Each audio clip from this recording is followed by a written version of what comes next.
पुढची बातमी बॉलिवूडचा सुपरस्टार राजेश खन्ना यांनी जगाचा निरोप घेतला असला तरी त्यांच्या मागे 200 कोटी रुपयांची संपत्ती आहे। मात्र ही संपत्ती आता वादात सापडली आहे। या संपत्तीवर आता अनिता अडवाणी हिचा डोळा असल्याचं सांगण्यात येत आहे। अनिता ही सुपरस्टारची माजी प्रेयसी आहे।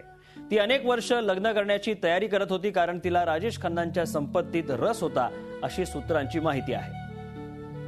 मुंबईतील बांद्रा इथल्या कार्टर रोडवर राजेश खन्ना यांचा आशीर्वाद बंगला आहे।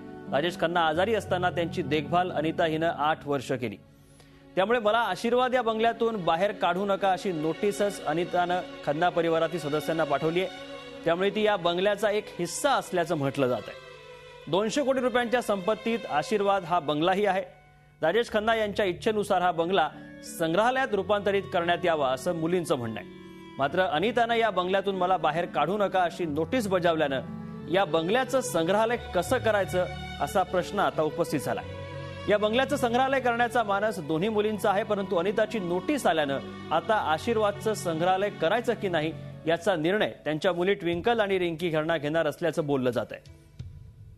राजेश खन्ना यांनी आशीर्वाद हा बंगला राजेंद्र कुमार यांच्याकडून खरेदी केला होता। तब्बल 200 कोटींची राजेश खन्ना यांची संपत्ती आहे। त्यांच्या नावावर वर्सोवामध्ये फ्लॅट आहे, मड आयलँडमध्ये बंगला आहे, लिंकिंग रोडवर ऑफिस आहे, चेन्नईमध्ये प्रॉपर्टी आहे। आशीर्वाद बंगल्या व्यतिरिक्त अंधेरी इथं फिल्मालयमध्ये देखील राजेश खन्नांची भागीदारी आहे।